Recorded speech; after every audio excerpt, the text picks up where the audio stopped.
Hey y'all, welcome back to Sister. In this video today we're going to be doing a DIY.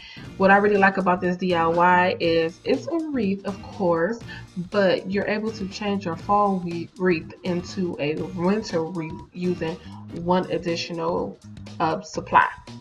Now I'm going to be showing you from the beginning to the end, basically from turning the start of a fall wreath and turning it into a winter wreath. So let's get into this video. Right here, I just showed you the polish remover I used with a pad just to take off the leaf and the pumpkin that was on these two signs. Now, mind you, I'm pretty sure everyone has saw these signs at Dollar Tree.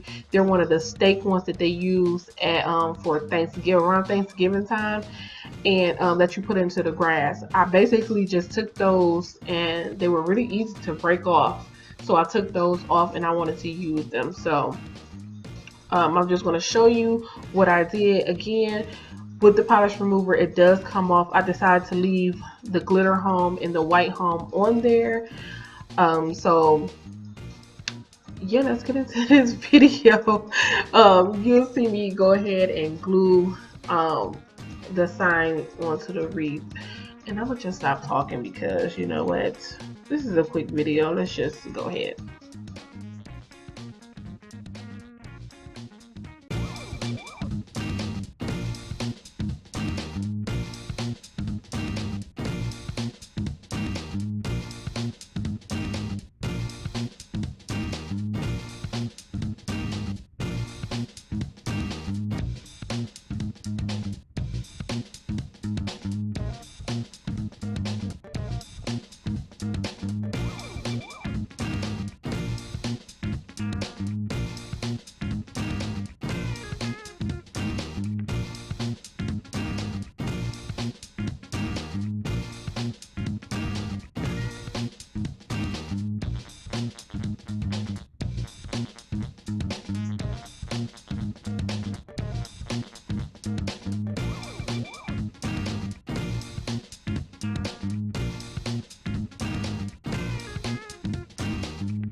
If you haven't guessed it already, yes, we are using the fake snow in a can from Dollar Tree.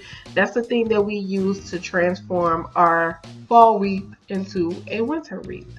And I thought this would be a cool idea for people that, you know, can't really afford to change their wreaths every season, like us DIYers normally do. Just take something that you already may have already hanging on your door, just add some snow to it, and bam, you have a new wreath. Now, again, like I said, I showed you from the beginning to the end. So if you would have did this as a fall wreath, I'm showing you how to do a fall wreath and then how you can add the snow to it to make it into a winter wreath. So thank you guys for watching. I really enjoyed doing this video. And please stay tuned for other videos to come. We love you for watching, and we'll see you in the next one.